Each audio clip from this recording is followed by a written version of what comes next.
Good evening, everybody. Good evening. Who's excited to hear about taxes after 8 o'clock? They put me on at the end because they wanted to save like the really, really exciting stuff for the end. I do have a presentation. I'm not going to just pound all the way through it, okay? If you have questions, fire away. Fire away. This isn't a wait to the end to ask questions. A session, like Carmen said, I'm Putnam Investments. We're a asset manager out of Boston, Massachusetts. We've been around since 1937. I've been there since 1990. So I just celebrated my 33rd anniversary at Putnam, and this is what I do. I either spend a lot of time in Boston in the home office. I have a little bit of a tinge of a Boston accent. Any Boston people? Any Massachusetts people? Any Red Sox, Patriots fans? Hey, Cowboys. Oh, boy. Yeah, you're welcome. You're welcome on that. Yes. Oh, boy, that was brutal. So I spend about half my time in the offices in Boston. I write a lot on anything financial planning related. So I don't speak about investments. I don't talk about the markets. I focus all my time and attention on taxes, retirement, estate planning and wealth transfer, saving for college. And I do spend a fair amount of my time focusing on Washington policy. There's not much going on in Washington right now, so there's not much to talk about. Because you think about the Washington policy scene, obviously that directly impacts taxes, college savings, retirement, and estate planning. So we spent a lot of time talking about that and doing Washington updates. So we're going to focus on taxes tonight. We're going to talk a bit about income tax, but we're also going to talk about estate tax as well. One of the things I want to do is sort of go through the current landscape, and I'm going to share some thoughts on where taxes are going. So going to do a little bit of the crystal ball routine tonight, okay? Which is always scary because no one knows what the heck is going to happen. Let me step back for a second. Poll in the room. Who thinks, okay, let's go out 5 years. Compared to today, who thinks taxes we're going to be better off 5 years down the road? Do I have any takers? Let's go 10 years. No takers? 15. Okay, my streak's alive. I do this all over the country, and I still haven't had anyone to say, I think it's going to be better. We don't know what's going to happen, but I'll throw out the math for you, if you will. And if you just line that up, the government's going to need more revenue. I don't see the government curtailing spending in a super meaningful way. Shocker, right?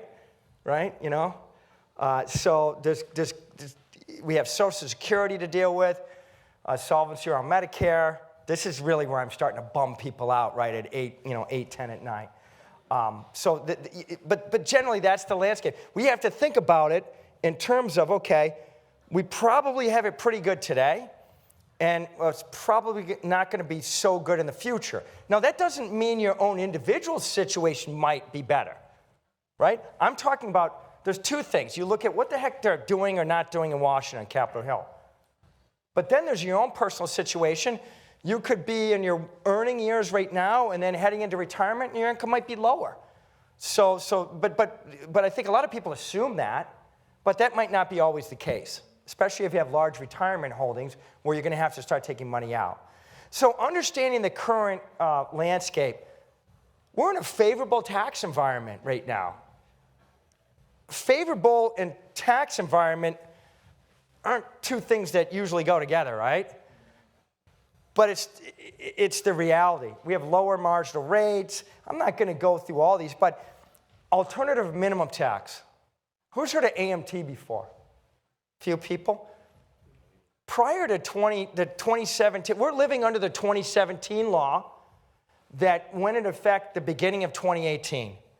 And that expires at the end of 2025, and then we go back in time if Congress doesn't do anything. Okay, so that's what happened. That's the default. okay? So on the alternative minimum tax, for example, here's an example. Prior to the 2017 tax law, there was about 5 or 6 million people that would owe AMT every year. Now it's like 200,000. So there's not a lot of people that owe AMT. But guess what? If Congress doesn't do anything, we turn the page to end of 2025, going into 2026, AMT comes back in full force. So that's why I'm saying we're in a favorable tax environment. We're also in a favorable estate tax environment as well. And we're going to talk about that a little bit more. I'm not going to go through these. You know, we can get you the slides. We have content. We have a website you can go to just for this type of content, okay? But, you know, it's, if you just, I'm just looking at some, I'll just pick some points out.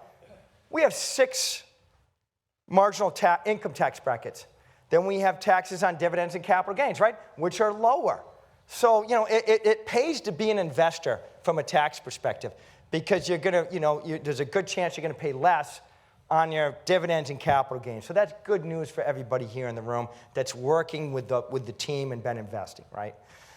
Standard deduction, SALT deduction. The SALT deduction, that matters here, probably, right? With property taxes and whatnot, you can only deduct up to $10,000. So remember, the tax bill that became law that took effect in 2018, it lowered rates and it doubled the standard deduction, basically got rid of AMT. But there's some other things that, you know, that were negative implications. And the SALT deduction was one of them. When I'm talking about is state and local taxes, so think property taxes and your state income taxes. So let's say you add those up and it comes up to $30,000. Guess what? You're capped at deducting $10,000. That's what we have, okay? Charitable deduction, et cetera, et cetera. So these are the key tax figures. And then this is estate tax, okay? There's good problems and there's bad problems. I would love to have a federal estate tax problem in the Cass household. Because that would mean my wife and I are worth more than, let's call it rounding, $26 million. Last year I have 3 children, right? Kids, older, kid, whatever you want to call them. Last year, all 3 were in college at the same time. Awesome this year, now only 2 are. And you know what? My oldest still, I'm paying insurance and on her car, you know, the whole thing, right? So she's still on the family payroll for the time being. So an estate tax problem is good to have, but when you have it, it's very difficult and complex to deal with. So most people don't have to worry about it because, again, the estate tax, basically we all walk around with a number. That number's, let's call it $13 million. You can shelter $13 million of your net worth from gift taxes or federal estate taxes, which means that, okay, I have my numbers, we all have 13 million. We're walking around with 13 million. I could say, hey, I'm going to give 6 million while I'm living, and then I would have 7 left at my death. And you can also give $17,000 a year to as many people as you want, $34,000 for married couples. And then if you stay, and that's every year, if you stay under that, you don't eat into the $13 million number. Is it a big deal if you give $18,000 to someone? Not really, because it's a taxable gift. You don't pay any money, and your $13 million figure is reduced by $1,000. No big deal. But that number is going to be roughly cut in half at the end of 2025. Most people, it won't matter. Some people, it will. I wish I was one of those people where I really cared about that. We had this law called Secure and Secure 2.0, really quick. So we're, it was largely positive, raised the RMD age. Now, if you're already taking RMDs, that doesn't do anything for you. But it does raise the RMD age. I'll show a chart in a second. It's going to give people the opportunity in their retirement plan when they get, if you're in a 401k plan, when you get to be 60, you can put in a little bit more money. Today, when you get to be 50, you can put more money. You're going to get another bump at 60, between 60 and 63. So all good news here. There's this thing that's pretty interesting, although I'm using up all my 529 funds on my kids' college. But if you do, at the end of the day, when the dust settles, if you have money left over, they're going to allow you starting next year to say, hey, you can put that in a Roth IRA.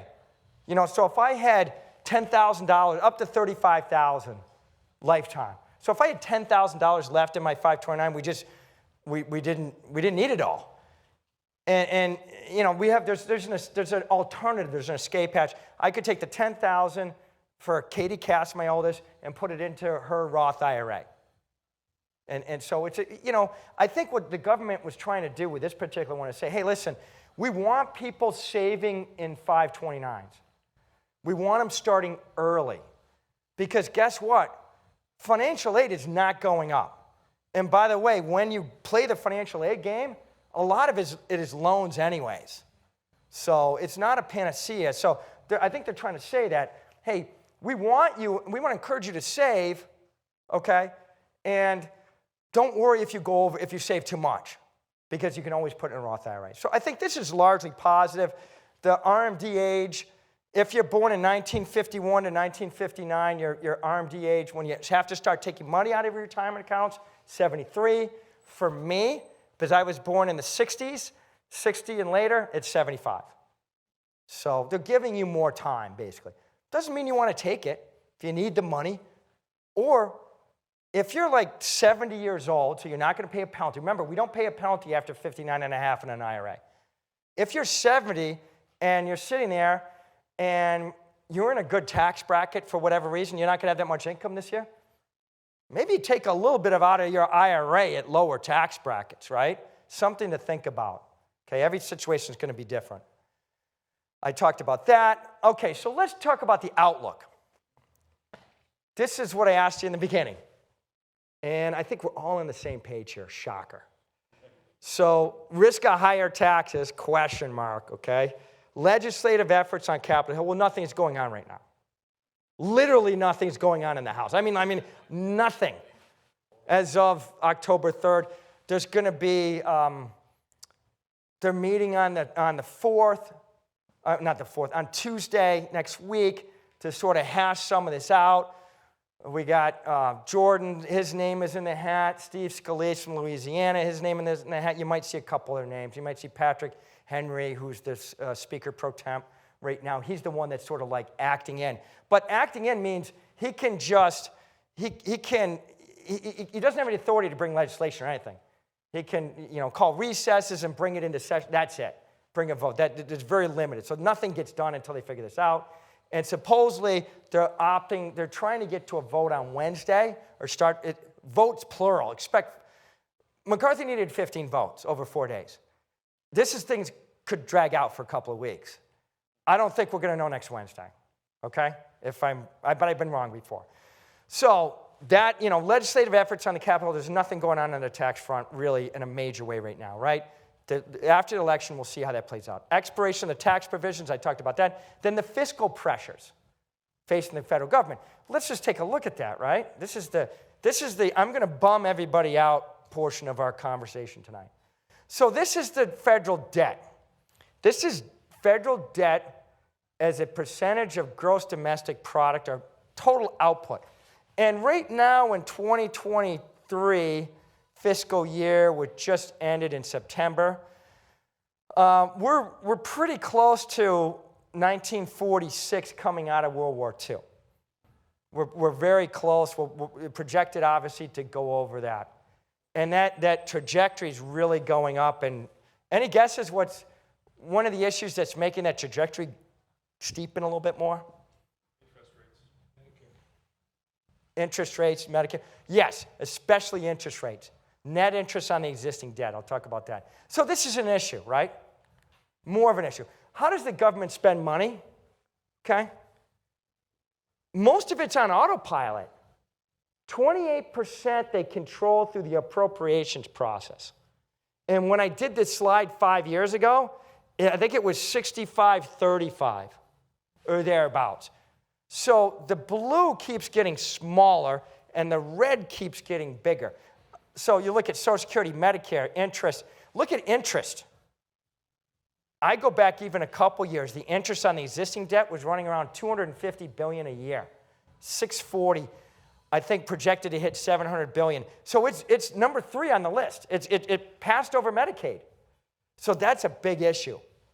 I don't know how long we're going to be in this high interest rate environment, but it's really causing some issues here. And then you have non-defense and defense, roughly split in half. So we can talk about Congress, and we can talk about them trying to deal with the budget deficit and control through the appropriations process, but they have to pass legislation to get to the red.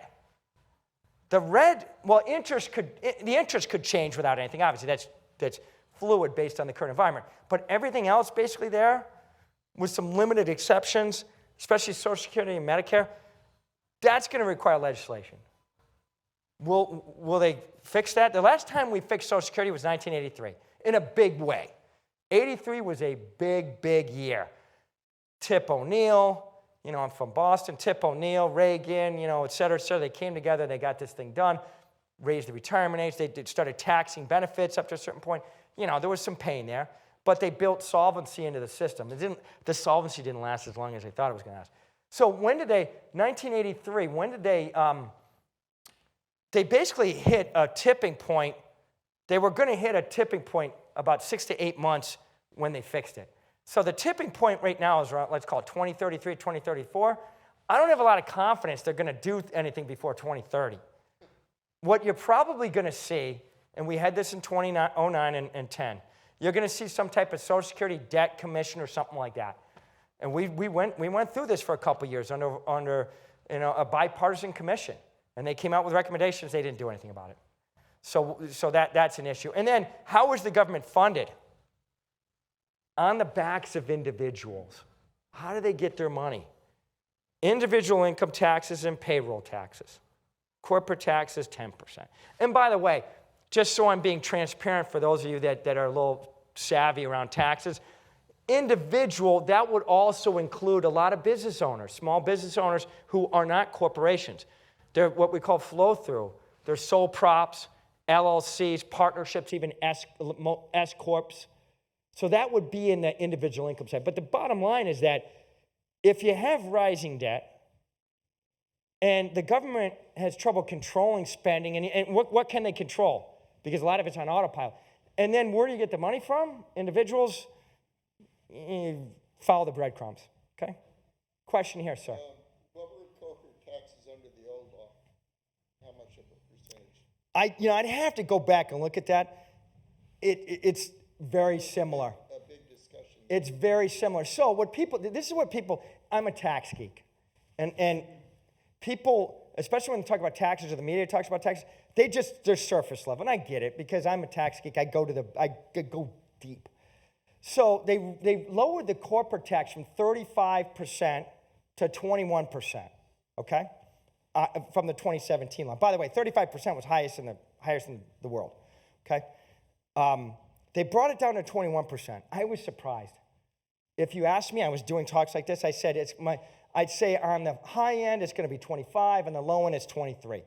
I thought my floor was 23. They went to 21. It sort of surprised me. My point is that they also made a lot of changes where governments can't write things off like interest expense. So, it's I don't want to say it's the same amount, but it's within the range. It's not like, so people just focus on 35% and corporations got this big give back. No. Well, the reality is that they were doing a lot of things like moving their operations to Ireland. They were taking their intellectual property, like patents, and going to various islands and housing them there. And so this sort of eliminated a lot of that. Nothing's perfect, but people just focus on 35 the companies were not paying 35%. Some of them were paying 4%. There was much more disparity. I think with the 21% rate, you still have a disparity because companies are different. You got tech companies, you got consumer products, but it's a narrower range on what they spend. Before, there was a lot more goodies in the system, and the rate was 35%. There was a bigger disparity on what corporations could do when they could play games. On your chart and in the discussion, how does the Social Security tax and the Social Security trust fund play into this chart? I mean, is Yep. it in the corporate tax slice and the individual income? And is that trust fund separate from the rest of the budget, or is it part of the budget? Separate, as you get into accounting and it gets a little fuzzy there, but they account for it separately. That being said, the money that's coming in for payroll today, that's largely paying people that are on. So I'm paying it today, and we're paying the checks of retirees. Okay, when we get to that point in 2033 or 2034, then we get to crisis mode. Crisis mode then means that the Social Security Trust Fund, it's an accounting thing, is exhausted. It's zero. And then then the only way that retirees are going to get their check is from workers. And what does that mean? It doesn't mean you go to zero. If the government doesn't do anything, you would get $1 one day, and then boom, you get 80 cents. It's about a 20. And I don't mean to belittle it. That's a big haircut. But it's not. When you hear trust fund, it doesn't mean Social Security doesn't pay anything. We can handle about roughly 80% of the checks. I think they'll deal with it before then, but I don't think they're going to deal with it by 2026. It'll probably take a few more years before they do something. I wish I could remember the number, but not so long ago, I think the statistic is there were 25 workers for every retiree. 16. When was that? 16. 16. Back in the 50s and 60s, it was 16 per one. And now we're down to about. Now we're 2.3. I should have done this. Anybody? I don't have any gifts, so I don't have any giveaways. But first person to get Social Security, the number one person. Ida May, and I can't remember. Ida Mae Fuller. Thanks. Ida Bocal. Vermont. Okay. All right, I don't know. We have some Putnam Garb or something, Kevin. He's your guy. I can't help you, but my partner Kevin can help you. Golf shirts, Pro V. No, we don't give out Pro V ones anymore, right? We do have Pro V ones. I don't get the Pro V ones. I get the regular. So Ida Mae Fuller was a legal secretary in Vermont. I think it might have been Burlington. That's where my family's from on my dad's side. And so she was number one. So think about, talk about foreshadowing. Ida Mae, in a few years, put in $24 into the system. She lived to be 100. She got $22,000 back. It's a hell of a deal. Give me that all day long. But you're right. It was, we had more workers propping up, and now it's 2.3. The ratio is 2.3 to 1. Yeah, very good. And you win a prize. Promise you. All right. So the last part of our conversation is we can't control what the heck's happening in Washington, right?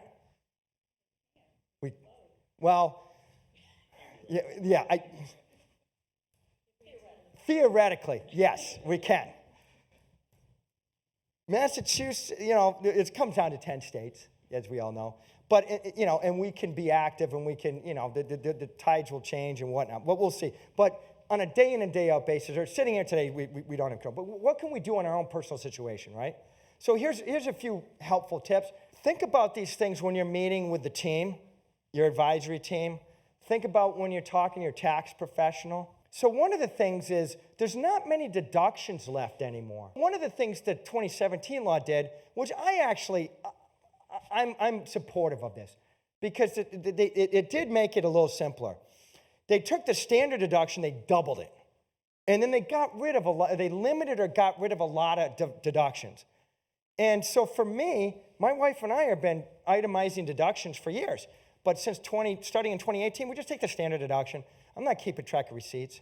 If I wrote a check for $50,000 to my alma mater, well, then that would push me, we would itemize. But I'm writing checks for tuition. We're not giving charity to college. I'm writing enough, and I don't get to deduct that, right? That's after-tax dollars. So one of the things is, if you are giving away to a charity, and you're giving away the same amount every year, and you're not writing a $50,000 check, but you're writing, maybe let's call it $10,000, your husband and wife, and you're still taking the standard deduction because you got $10,000 from charitable, $10,000 from state and local, and the standard deduction for a married couple is almost $30,000-ish, okay? So one of the things to think about is, what about not giving the same amount of money to a charity every year. Maybe take 3 years worth of gifts and lump it into 1 year. So instead of giving 10 every year, maybe you give 30 in 1 year and take a couple years off. You would be able to save a little bit of money. So it's a consideration. Obviously, you have to have the liquidity to do that. One good way to do that is what's called a donor advised fund. And even if you don't do this, a donor advised fund is a great way to give philanthropically, because it's like a mutual fund for charities.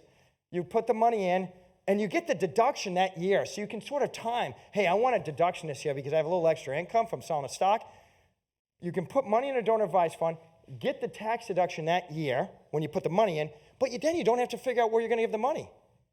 You can take your time. You can figure it out. You can get the family involved if you want. When I first talked about this, a woman said, hey, I get this, but I don't want my church to think they're going to get a lot of money every year.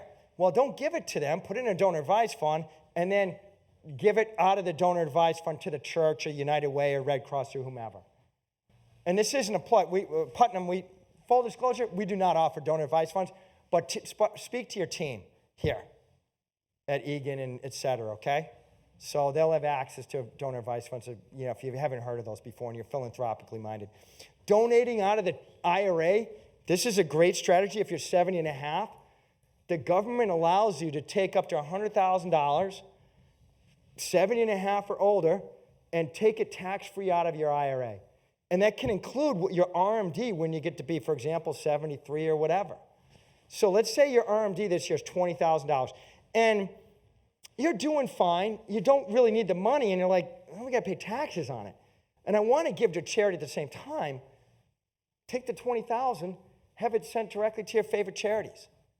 Hold on to don't hold on to the money in your checking account. That's after-tax money. The IRA, you're going to get taxed on it, or your kids are going to get taxed on it. So it's one of the ideas is just donate it, especially if you're taking the standard deduction anyways, and you're writing checks to charities, you're not benefiting tax-wise, but you're taking the standard deduction anyways.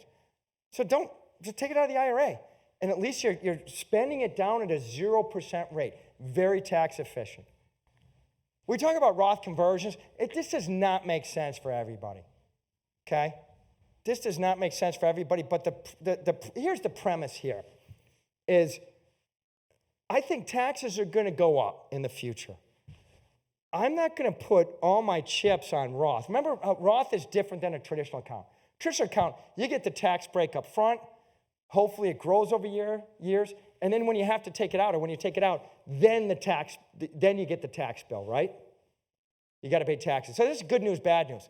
I've been at Putnam for 33 years, and I've been in the 401k. That's the good news. And it's a big asset relative to what we have in our family. And the only problem I have when it comes time to take it out, I got to pay taxes on all of it. So I don't own my IRA or my 401k. I have a co-owner. And the co-owner is the federal government and the state of Massachusetts too, but we'll talk the federal government. And they want their money too.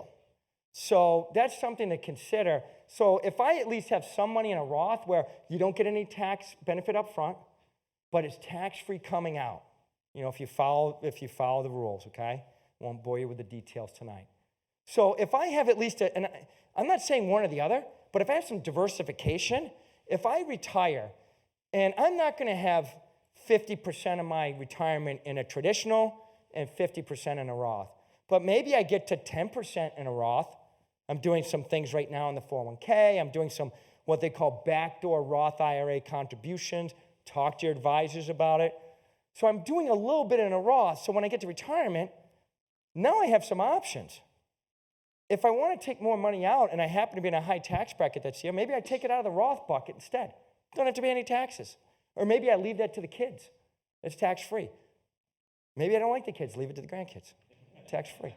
So I could spend an hour talking about Roth. I'm not going to do that. But just think, these are tools. Think about it as a way to hedge the risk. And I'm not going to do traditional or Roth. No, do a mix of both for a lot of people. And some people, you might be better off not doing any Roth. Talk to your advisors, okay? And this is just some thoughts about Roth. And then lastly, we'll end it with estate planning, okay? The issue a lot of people have, remember I talked about that $13 million number?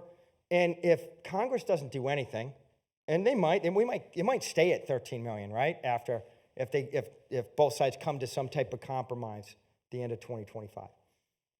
But it goes down to 7 million. Still a big number. Husband and wife, that's 14 million. Most people are not worth that type of money, okay? Some people are. Sold your business for $20 million. You know, there's a lot of stories we hear, right? But I think one of the biggest issues is that people look at estate planning and said, I am under that. I don't have to do any estate planning. And we're going to talk about that in a second. Taxes are just one aspect of it. Equally as important is making sure your wishes get carried out. Is your property transferred to who you want to transfer it to, and is it done efficiently? And it might have nothing to do with taxes. So a lot of people don't do estate planning because they think it's just a tax issue. And like, I'm never going to be worth that much. So that's why it's really important. In some cases, you have to worry about state death taxes. Massachusetts, the worst in the country. We're tied with Oregon. Although there's a bill in Massachusetts would raise it from $1 million to $2 million. So if you go today, if you die in Massachusetts, more than $1 million, you can get there pretty quick with real estate, right? Then you're going to pay Massachusetts some money. Not 40% like the federal government, but I think as high as 16% at some level. So that requires some planning. I don't have to worry about the federal estate tax. I have to, there's some issues on this potentially at the state level, okay? Plan for low-cost basis property. Here's a scenario to think about. So you have a property in the Northeast. Oftentimes it's a family house on the Cape, or my family's had a place. My uncle, he passed away, but we have a family place on a lake in Maine. We paid nothing for it. My uncle paid $6,000 for the land back in 1969 or 70. We didn't have a lot of money, but he made a really good. The road wasn't even built yet, and it's a great property. It's been very, very important to our family. But the whole, we went through this. So when he was living, like, why don't I just give it to the kids now? Okay, you can do that, but you don't have an estate tax problem, so you really don't need to get it out of your estate. He didn't have a lot of assets other than real estate. And leaving it at death to the kids or the grandkids means that your cost basis gets stepped up. So let's say his cost basis, because we made improvements, let's call it $30,000, something really low. And let's say the place is worth $500,000. Well, the next generation hopefully is not going to sell it, but if they do, they avoided capital gains tax from $30,000 to $500. So that's the conundrum. Do you leave something at death, or do you gift while you live? Now, if I have a stock and I paid $2 a share for it, it's worth $100 a share, and I give it tomorrow to my son, Sean, he picks up my cost basis at $2 a share. So when he sells it, he's got a big capital gain. That's not the way it works at death. So just keep that in mind with your planning. You might not have an estate tax problem. Most people don't. But you might have very low basis assets you want to pass to the next generation. So keep that in mind. For the people that have the estate tax problem, here's the chart. This is sort of what I was alluding to. The number's 13 million per person today. That's due to go to 7 million beginning in 2026. So, if you are in that boat where you got to worry about this, or you have other family members that need to worry about this, you need to get out in front of that and think about it. Now, we don't know that's going to happen. It could stay the same. It was supposed to go down at the end of 2012, and it ended up staying the same, and then they doubled it starting in 2018. So the problem is people might say, geez, that's going to happen. I need to gift now. I need to get money out of my state now before the number goes down. And then that never happens. So like, I didn't have to do that. And now I don't have access to these assets. There's no silver bullet on this, but if for high net worth, ultra high net worth people, they need to get out in front of that. Good estate planning takes time. But even more importantly for everybody, estate planning is more than just the taxes. So we need wills. A to-do for everybody if you haven't done this in a while. And if you haven't worked with the team on doing this. Think about your IRAs, your annuities, your life insurance contracts, retirement plans like 403Bs, 401Ks. Check your beneficiaries. make sure everything is in order. I started off on the phones at Putnam on the 800 line talking to shareholders. I would get calls from shareholders, and they say, geez, so-and-so passed away. We're dealing with the estate. We need to pull the paperwork on the beneficiaries. And by the way, back in 1990, I had to send a request, and they had it on a microfiche. Who the hell knows what microfiche is anymore? And I would wait like a week, and it would come back in an inner office envelope. And we'd look at him like, oh, geez, like no beneficiaries, the ex-spouse sometimes. Not often, but so make sure that stuff is in order, okay?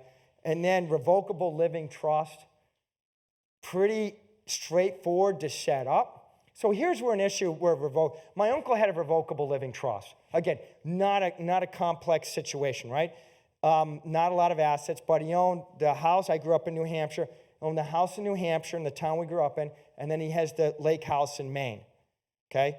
He and my aunt put those in a revocable trust years ago, because what happens if he just leaves it in the will, then what happens is they'd have to go through probate in New Hampshire to deal with the primary residence, and then go through probate in Maine to deal with the lake house, to pass title to the next whoever the heirs were. Revocable living trust skirts that. Not about saving taxes, not about protecting assets from creditors, but a way to avoid probate. Very straightforward to set up, typically. We're not talking, there's some money involved. You're paying an attorney, but it's not exorbitant. These are usually things that can be done pretty quickly. And then you have other documents, healthcare proxies and guardianship, power of attorney. By the way, healthcare proxy. Let's not forget about the kids going off to college or grandkids going off to college. So I have my two kids. I got one at U Delaware and one at Miami of Ohio. I had them both sign healthcare proxies when they turn 18 because, God forbid, if something happens when they're away at school, I want access to their medical information. The HIPAA rules, you get to be 18, and legally you don't have access to that. So it's not just as we get older. We want to think about the kids that are going off to college. Because, God forbid, you're dealing with a situation, and you maybe you hope the doctors or the hospital is going to sort of break the rules a little bit, but I'd rather not take that chance. So, a lot to think about. We talked about, the income tax side. We know where income taxes are going broadly. And by the way, it might not be in the rates. The rate, like when I'm talking about a tax rate, like, going from 35% to 37% or whatever, that tends to be really transparent. Congress does not like to be transparent. So how could they get you? Even less deductions, they could get you because they could change the formulas on Medicare Part B premiums where those premiums go up higher if you're over income limits. They could tax more of your Social Security benefits. There's a lot. They have a lot of levers to pull. And so it's not just about the statutory rate itself. So not to scare everybody. And yes, I'd say for more often than not, people who are working and then transition to retirement, they're probably going to be in a better tax situation. But if you're in that good tax situation when you're retired, maybe take out a little bit more than the minimum. Let's think about filling up those lower tax brackets, especially if it's going to go to the next generation and they're going to have to pay taxes on it. And by the way, the next generation, the new rules are they're going to have to take it out within 10 years. Not your spouse, but if you live that IRA to the next generation, limit exceptions, they have to take it out and pay taxes on it within 10 years. So they used to be able to take their time and take it out over decades potentially. And now it's 10 years because the government wants their money. Is that a tax increase? You bet you know what it is. Does it seem like a tax increase? Not to the average person, So there's a lot of ways they can sort of play around with levers to generate revenue. I sound really cynical tonight. But I'm in the beltway, right? All right, we're gonna call it there. We're gonna say any last questions? I know it's pretty hot in here. Any last questions? Yes. Oh, sir, sorry. If you believe tax rates are going to go up, And maybe not for everybody, but yeah. and you have money now and you want to pay off future taxes, would you do a Roth conversion? Would you pay capital gains today, knowing you have long-term capital gains, or is there a third option? You do A, B, or C? I think, and this is my personal opinion, every situation is going to be unique. I'd be more, if just the capital gains versus the Roth conversion, I think the Roth conversion might be a better lever for more people. Because capital gains, I think there's a certain limit. If you look at the really geeky tax analysis on capital gains that's been done, once you get above like a 28% capital gain rate, the government modeling shows they actually bring in less revenue. So I don't think capital gains rates are going up to 35%, because then it's a law of diminishing returns. So I think that just based on that, I'm just, off the top of my head, I'm thinking Roth conversion is a better tool, and you can also control it better. So you can say, okay, at the end of the year, maybe I'm in the 24% bracket, and that's in the middle somewhere, and it's maybe not a bad deal. Looking at, I'm not saying that for everybody, but you might look at it that way, and your tax professional might agree. And I have like $15,000 before I kind of creep in, because it goes from 24 to 32. So I might want to fill up the 24% bracket, do a Roth conversion of $15,000 before the end of the year, if I have the cash on hand to handle it. But, 24 to 32, I wouldn't want to go from much over the 24 in that case. So long answer to your short question. On the capital gains front, here's the other side of the coin. I think there's some people that just won't take a capital gain because they don't want to pay the taxes. I've talked to so many advisors in our business that were talking to people at Lucent Technologies in the 90s, and they had all this stock, people that worked for Lucent. Hey, we need to diversify out of that. They didn't want to pay the taxes. Well, guess what happened? Their tax problem went away because they lost $1 million in their stock. So, taxes are super important. Always number 2 behind your investment thesis. Important, but always number 2. And so, don't just hold on to a stock just because you don't want to pay the taxes. Hey, celebrate that it did well and you made money. Okay? Any last questions? Great. Thanks. You guys have been awesome. I know it's late. If you have other questions, reach out to the team. They know where to find me, okay? If you're thinking about it, okay? Thanks so much. Enjoy the rest of your night.